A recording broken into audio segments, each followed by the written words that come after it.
Saudara, mana yang saudara pilih dan miliki?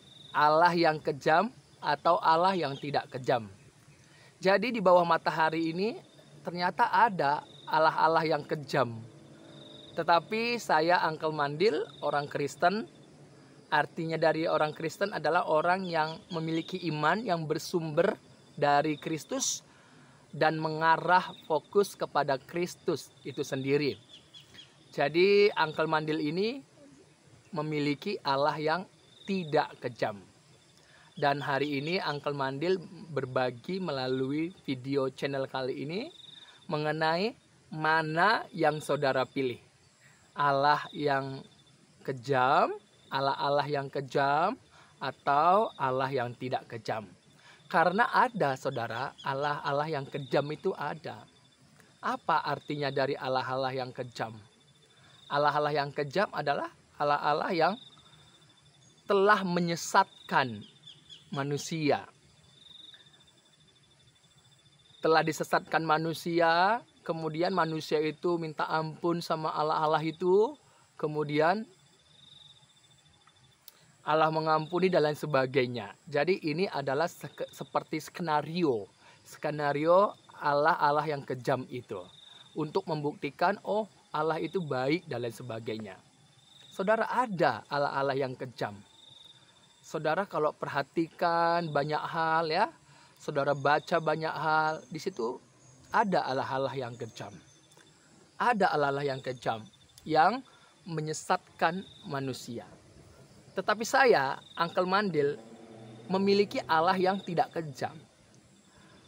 Dan hari ini Uncle mau menjelaskan, berbagi melalui video ini. Mengapa Uncle berkata Uncle memiliki Allah yang tidak kejam? Saudara, ketika manusia pertama, Adam dan istrinya telah melanggar perintah, ya, larangan yang Tuhan beri dalam Kejadian pasal 2 ayat yang ke-17. Diberikan perintah dan larangan itu kepada manusia pertama itu Adam. Kemudian Adam meneruskan kepada istrinya nanti setelah dibangun oleh Tuhan Allah dari salah satu rusuk manusia itu. Kemudian dalam Kejadian 3 ayat 6, manusia itu dan istrinya melanggar. Akibatnya mereka sudah tidak lagi dalam kekudusan. Dan mereka bersembunyi dan lain sebagainya. Karena mereka takut seperti yang dikatakan oleh Allah. Pada hari engkau memakannya, pastilah engkau mati. Jadi mati bukan karena Allah yang merancang, tidak. Tapi karena manusia itu sendiri ketidaktaatannya saja. Oleh karena manusia itu lebih memilih menentang, melanggar Tuhan ketimbang taat membangun hubungan dengan Dia. Nah, ketika manusia itu bersembunyi saudara, apa yang terjadi? Coba saudara perhatikan baik-baik. Dalam Kejadian 3 ayat yang ke-9. Lalu berfirmanlah Tuhan Allah kepada manusia itu, di manakah engkau?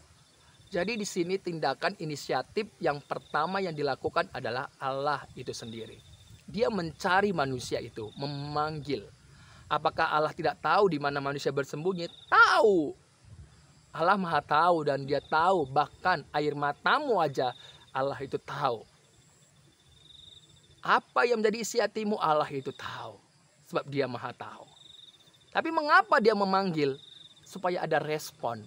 Engkau menyadari apa yang kau lakukan dan engkau datang kepada Dia.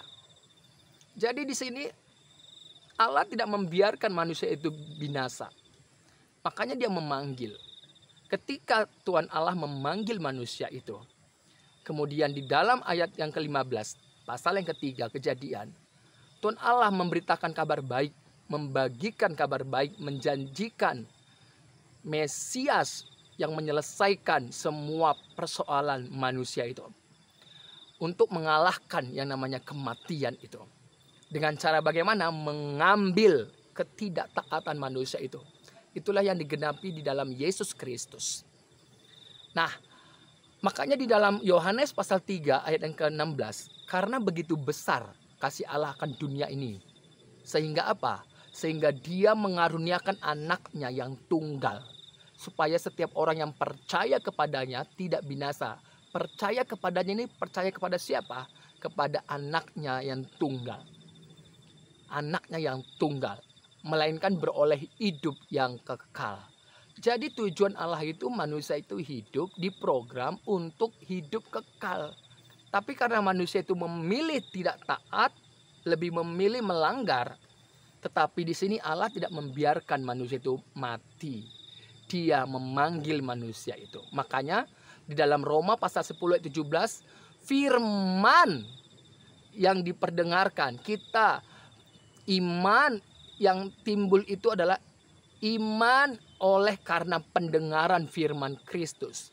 Makanya iman menjadi orang Kristen artinya menjadi orang yang memiliki iman yang bersumber dari Kristus, dari firman Kristus, dari Kristus itu sendiri dan mengarah kepada Dia.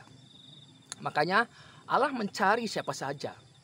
Makanya Yesus berkata, "Aku datang mencari orang berdosa supaya orang berdosa itu bertobat."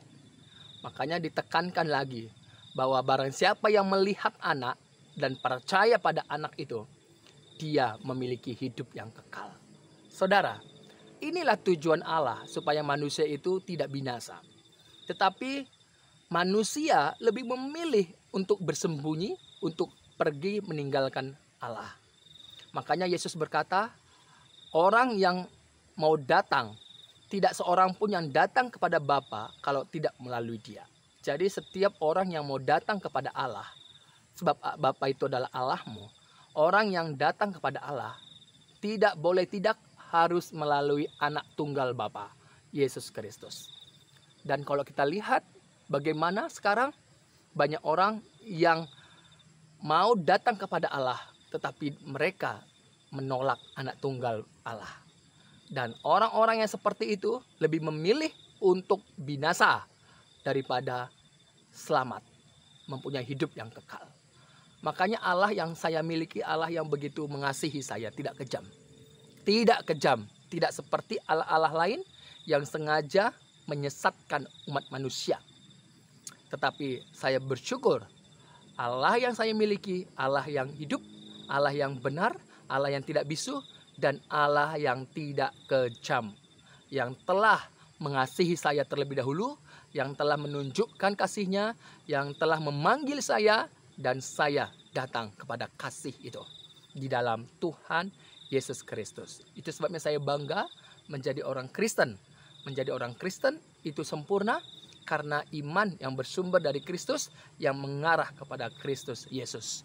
Jadi keselamatan jiwaku pasti oleh karena Kristus yang menyelamatkan hidupku. Haleluya.